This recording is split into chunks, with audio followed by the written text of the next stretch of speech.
रिया भक्ति पवित्र कहानियाँ।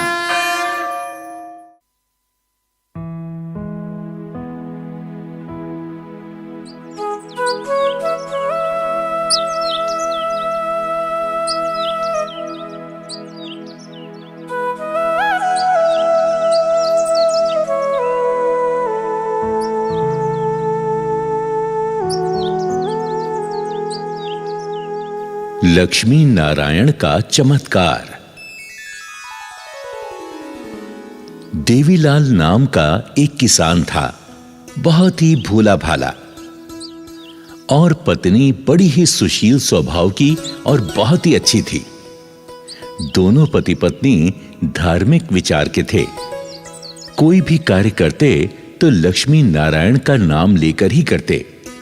मुख से सदा नारायण नारायण ही निकलता था। एक समय की बात है, दोनों पति पत्नी अपनी कुटिया के बाहर बैठकर बातें कर रहे थे। सुनती हो रामवती, अब की बार अगर अच्छी फसल हुई तो हम अपना पक्का घर बनवाएंगे। हाँ जी, अपनी कच्ची झोपड़ी में बारिश का पानी टपकता रहता है। कम से कम घर पक्का होगा तो हम चैन से तो सो सकेंगे। अच्छा, एक काम करते हैं, हम अपने साहूकार से कुछ रुपए उधार ले लेते हैं। ठीक है कि नहीं, तुम बताओ। देखो जी, हम हैं गरीब लोग। साहूकार तो जो पैसा देगा उसका ब्याज बहुत लेगा हमसे। हम कैसे दे पाएंगे? अरे भाग्यवान, हम उसका पैसा और ब्याज फसल बेचकर चुकता कर देंगे, और क्या। जैसी तुम्हारी मर्जी। देवीलाल दूसरे दिन अपने साहूकार के पास गया। साहूकार गद्दी पर बैठा था। देवीलाल को देखकर बोला, अरे आओ आओ देवीलाल, बैठो बैठो। बताओ कैसे आना हुआ? सेठ जी, मुझे पक्का मकान बनवाना है, उसके लिए कुछ पैसों की जरूरत थी। हाँ, बोलो बोलो, कितना पैसा चाहिए? बस सेठ जी, 10,000 रुपए में काम हो जाएगा। भाई देवीलाल, दे तो दूंगा, मगर 2 रुपए सैकड़ा का ब्याज देना पड़ेगा। हाँ, मुझे मंजूर है, आप बस दे दीजिए। हाँ, तो ठीक है, लेकिन ये भी तो बताओ कि लौटाओगे कब पैसे हैं? अब साहूकार जी, इसी साल फसल बेच के दे दूंगा।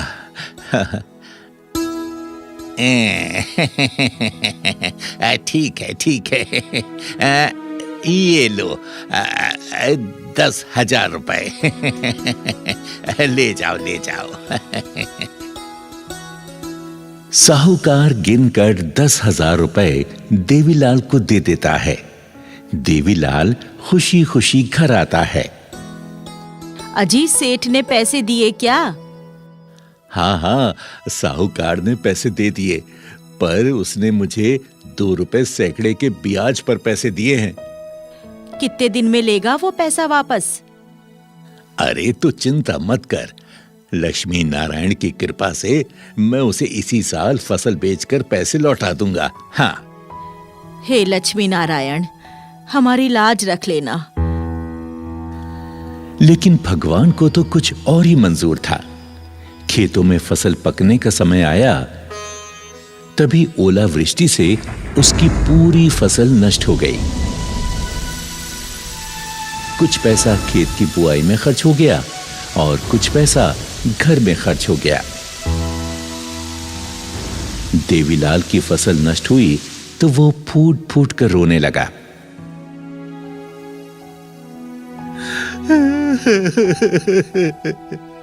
हे लक्ष्मी नारायण, हे मेरे प्रभु, मैं बर्बाद हो गया, लुट गया। अब क्या होगा? मेरी सारी फसल नष्ट हो गई। अब हम कहां से साहूकार को पैसे लौटाएंगे?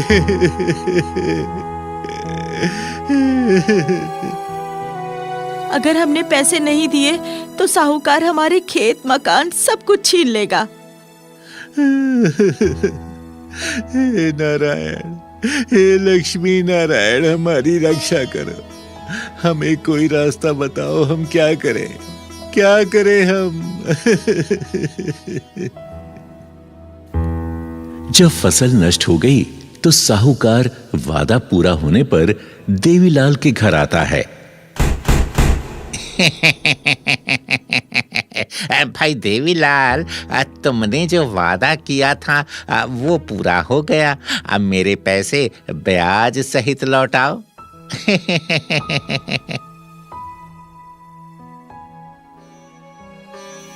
देवीलाल साहूकार के सामने बहुत गिड़गिड़ाया, पर साहूकार नहीं माना और आंखें लाल करके बोला, ना ना ना ना ना ना ना ना, ये सब नहीं चलेगा मेरे सामने। सुन लो देवीलाल, अगर तुमने 10 दिन के भीतर मेरा पैसा नहीं लौटाया तो मैं तुम्हारे खेत मकान सब कुछ छीन लूंगा। हाँ, समझ गए? सेठ जी ऐसा मत करो, ऐसा मत करो। मुझे अगली फसल तक का कोई मौका दे दो, एक और मौका दे दो। मैं आपका पाई लौटा दूंगा, पाई लौटा दूंगा। सेठ जी, हम बहुत गरीब लोग हैं, हमारा गुजर बसर इसी खेत से होता है। हम बर्बाद हो जाएंगे, हम कहाँ जाएंगे सेठ जी, हम पर दया करो।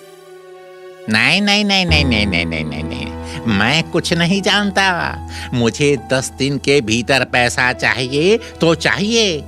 मैं अब की बार आऊंगा तो पुलिस और वकील के साथ आऊंगा। हाँ, चलता हूं मैं। साहूकार के जाने के बाद दोनों पति पत्नी भगवान विष्णु से रो रो के प्रार्थना करते हैं।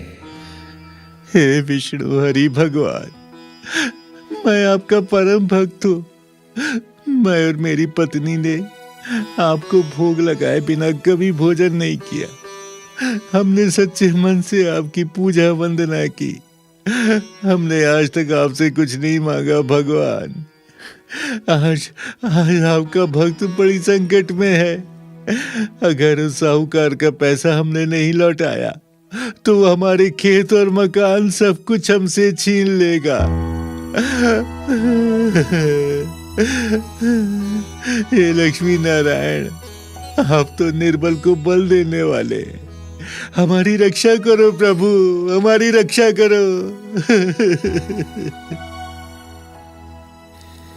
इधर देवीलाल विष्णु से प्रार्थना कर रहा था और उधर भगवान विष्णु अपनी शैया पर बैठे देवीलाल का सारा हाल सुन रहे थे।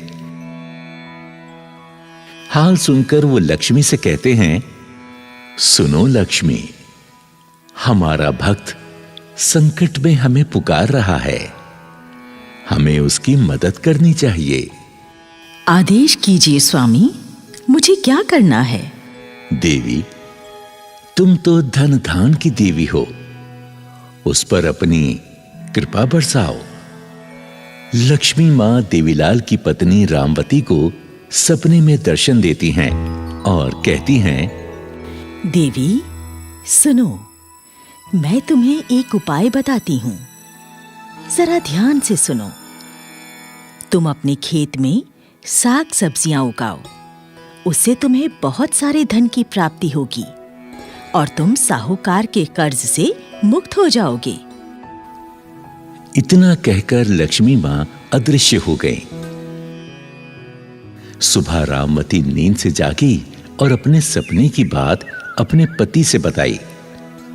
देवीलाल फावड़ा लेकर अपने खेत पर गया और वो मिट्टी खोदने लगा।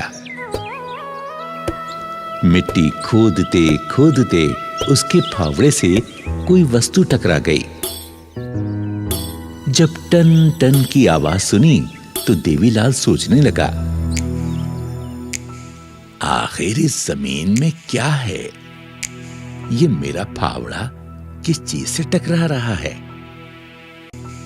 आखिर इस जमीन में क्या है? ये मेरा फावड़ा किस चीज से टकरा रहा है? जब और खोदा तो उसे मिट्टी में एक पीतल का घड़ा दिखाई दिया। वो फौरन वहां से दौड़ा दौड़ा घर आया, पत्नी को सारी बात बताई। पति पत्नी फिर से खेत पर पहुंचे। वो देखो रामवती, वो पीतल का घड़ा दिखाई दे रहा है ना? मुझे तो डर लग रहा है। अजी, डरने की कोई बात ना है। लगता है लक्ष्मी नारायण की ही ये कृपा है। तुम फौरन इस घड़े को निकालो, लक्ष्मी नारायण का नाम लेकर। हाँ। रामलाल ने नारायण नारायण कहते हुए मिट्टी से घड़े को निकाला। जब घड़े को खोला तो पति पत्नी दंग रह गए। वो घड़ा सोने के सिक्कों से भरा हुआ था। इसमें तो सोने के सिक्के भरे हुए हैं। सुनो जी, हरी इच्छा से इस घड़े को घर ले चलो। जैसी हरी की इच्छा। मैं इसको चादर में बांध लेता हूँ ताकि कोई इसे देख ना पाए।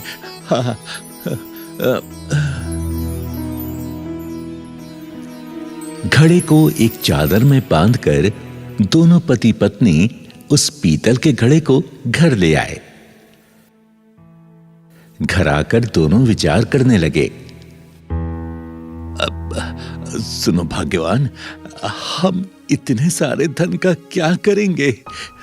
ये तो बहुत सारा धन है। हम इसमें से थोड़ा सा धन निकालकर उस साहूकार का पैसा लौटा देंगे और उसमें से बाकी धन को हम भगवान की सेवा में लगा देंगे। उन्हीं का तो दिया धन है। हाँ, तुम ठीक कहती हो रामवती। हम इस पैसे से श्री लक्ष्मी नारायण विष्णु जी का मंदिर बनवाएंगे, गरीबों को भी दान करेंगे। हाँ, ऐसे ही करेंगे। दोनों पति पत्नी अभी बात कर ही रहे थे कि तभी साहूकार दरवाजे पर खटखटाता है। रामलाल, दरवाजा खोलो। देखो हम आए हैं। हाँ। रामलाल ने दरवाजा खोला तो साहूकार अपने कुछ आदमियों को लेकर द्वार पर खड़ा हुआ था।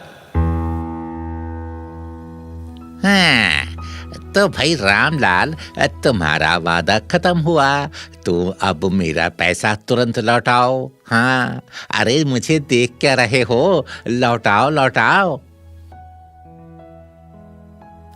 अरे सेठ जी, आइए और अपना पूरा पैसा लेकर जाइए। अरे सुनती हो रामवती, सेठ जी को ब्याज सहित 10 सोने के सिक्के दे दो। हैं? 10 सोने के सिक्के? ये रामलाल के पास इतने सारे पैसे कहाँ से आए हैं? अरे साहूकार 10 सोने के सिक्के की बात सुनकर हक्का बक्का रह गया। रामलाल ने कपड़े में बांधकर 10 सोने के सिक्के साहूकार को दे दिए। लीजिए सेठ जी, आपका पूरा पैसा ब्याज सहित।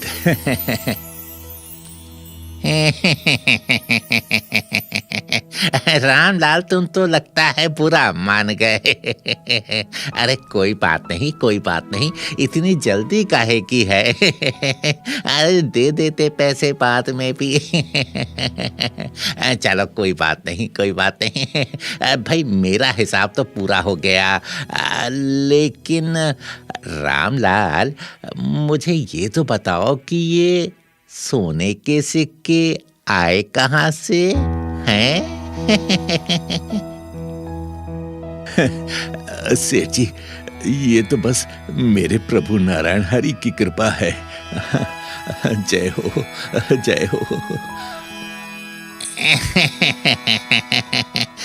ठीक है, मैं चलता हूँ।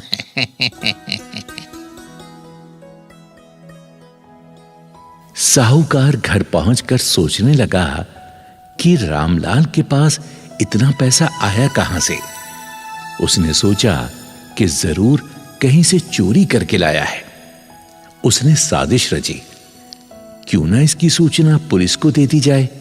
और दूसरे दिन साहूकार दरोगा के साथ रामलाल के घर पहुंच गया।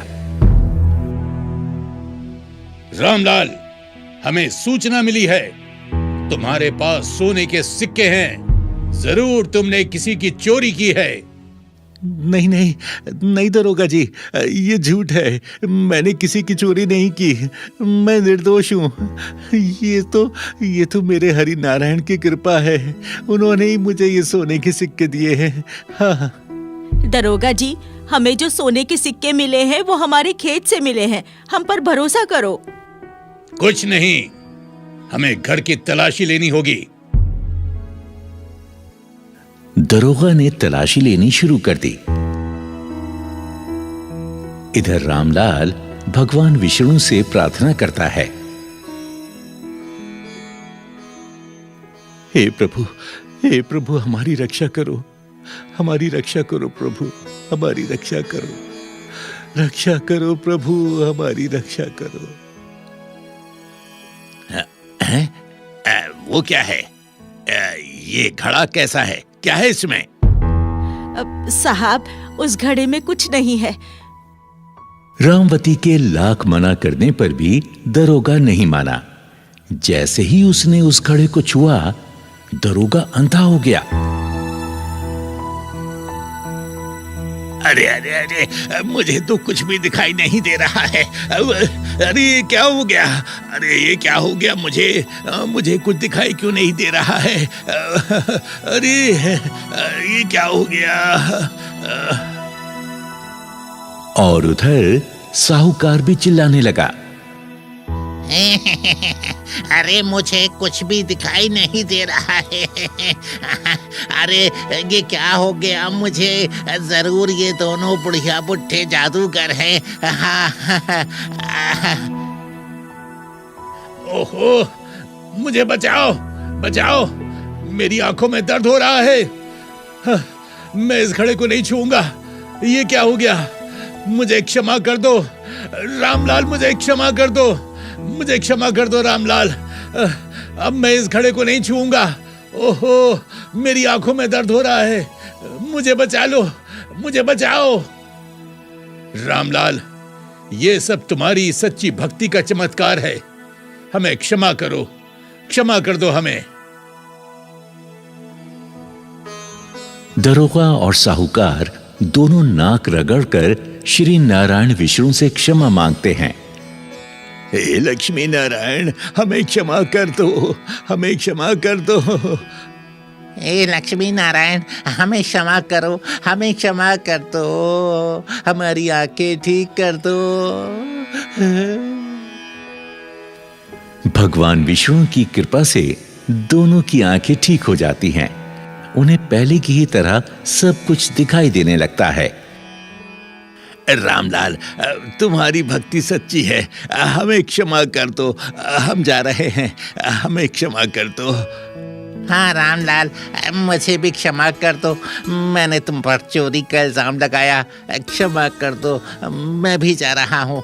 हाँ। चलो कोई बात नहीं, लेकिन कभी भी गरीब का दिल ना दुखाना। गरीब के दिल में भगवान बसते हैं। हाँ। दरोगा और साहूकार चले जाते हैं।